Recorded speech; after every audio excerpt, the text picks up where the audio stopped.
Assalamualaikum warahmatullahi wabarakatuh and good morning to all.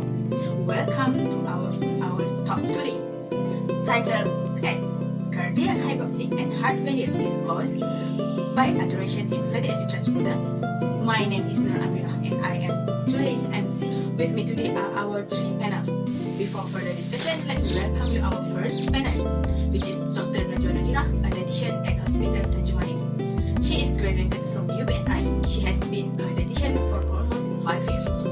Assalamualaikum doctor, how are you doing? Next, our second panel is Dr. Taufiq bin Tahir. He is a cardiologist that currently works at Hospital Syazwanie. He is also graduated from UBSI. I heard he is one of the best cardiologists there. Is it true, doctor? And our last panel is Dr. Syazwanie binti Ismail. She is a cardiologist too, and she is currently working at Hospital Syazwanie. She is also graduated from UBSI. She has contact.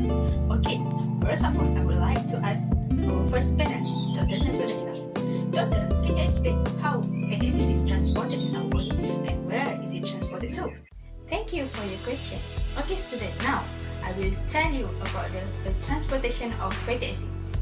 Before that, I will break it down into two stages, which are from the food into the cells and from the cytoplasm into the matrix mitochondria.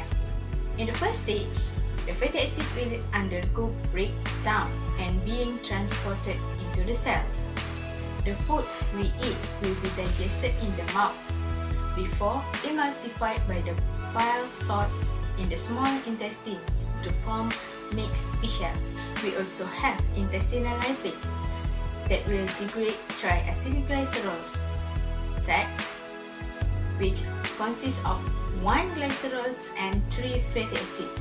The fatty acid and the other breakdown product will be taken up by the intestinal mucosa and converted into TAGs. To transport it into the cytoplasm, chylomicron needs to be formed because it is a very small molecule that can move through the lymphatic system and bloodstream. Chylomicron are made up of TAGs, cholesterol and apolipoprotein. 10. Chylomicron will be break down by lipoprotein lipase. Before that, lipoprotein lipase need to be activated by ApoC2, and then the glycerols and fatty acid will be released. The free fatty acid in the cytosols need to be transported into the matrix of mitochondria. Fatty acid needs to be activated in the form of acyl-CoA. So, coenzyme A or CoH will be added to the fatty acid to form acyl-CoA. The inner mitochondrial membrane is permeable to the fatty acid. Hence, a specialized carnitine carrier system operates to transport activated fatty acid from the cytosol into mitochondria. Acyl-CoA is conjugated into the carnitine by carnitine acyltransferase 1. Carnitine is added into acyl-CoA and CoH is released. Then acyl-carnitine is formed and can move into the inner membrane of mitochondria. But the fatty acid needs to be in the form of activated acyl-CoA to be oxidized. So, acyl-carnitine need to be converted back into the acyl-CoA. Carnitine acyltransferase 2 will remove carnitine and add CoH into the acyl to form acyl-CoA, and it's ready to be oxidized. Next, what can you share about alteration in fatty acid transporter in diseases? Since you have known, fatty acid is transported via protein-mediated process. The key fatty acid transporters, CD36, are expressed in muscle and heart, and their plasma membrane content is positively correlated to the rates of fatty acid transport. The transporters are regulated acutely and chronically, but of course without a change in the expression of transporters. But if alteration occurs, of course there will be change in the regulation of fatty acid. Change in fatty acid transporter content or functioning, as may be caused by nutritional, hormonal or pharmacological stimuli, will likely have an impact on whole body lipid metabolism. Example of such alteration is focused on heart and muscle. Now, I want to ask our second panel, Dr. Taufiq. Doctor, is it true that the alteration in fatty acid transporter will lead to hypoxic cardiac and heart failure? Can you explain it? Assalamualaikum and salam sejahtera to all teachers and students in SMK Behra. Alright, first of all, I would like to thanks to you for allowing me to give this talk about the disorder of this disease. First, I will explain to you guys about the acute change. The acute switch in substrate utilization that occurs during short-term hypoxia and increased contribution from carbohydrates and decreased contribution from fatty acid to energy production. Because of the reduced rate of fatty acids oxidation, a large portion of the incoming fatty acids are redirected into intracellular lipid pools. Okay, second, the chronic change. The cardiac hypertrophy and heart failure is associated with changes in cardiac substrate. Cardiac substrate preference, namely glucose utilization, is increased at the expose of fatty acids in the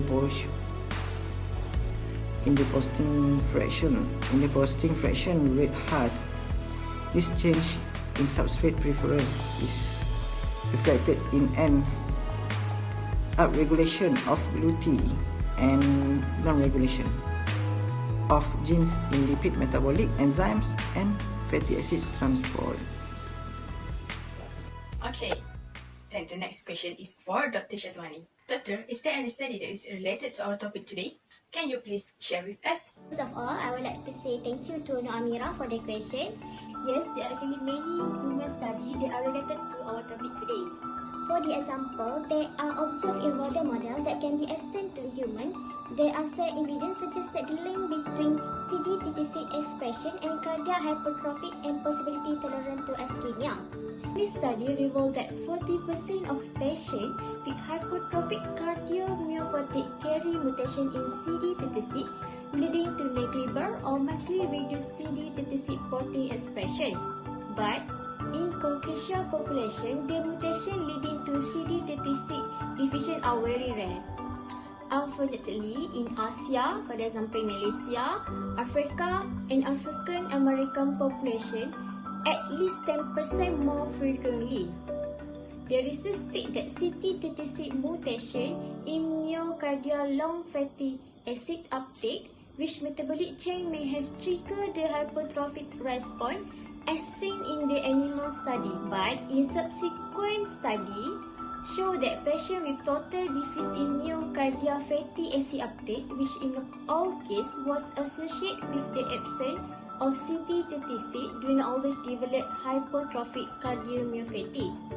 But the later finding and the broad spectrum of clinical manifestation of hypertrophic cardiomyopathy may explain why another study report that the incidence of CD36 deficient in hypertrophic cardiomyopathy fashion is higher than in the general population. Clearly, student, the development of the heart disease in human is so complex, and the association between CD36 expression and heart function and fail needs further exploration. It shows that a special attention should be given to the function of the CD36 on the sarcolemma and in association with the mitochondria. In conclusion, we have learned about acute chain, chronic chain, and human study in this talk show. Hopefully that all audience here, especially students, will more interested to learn about this topic, which is hypoxic stasis and heart failure.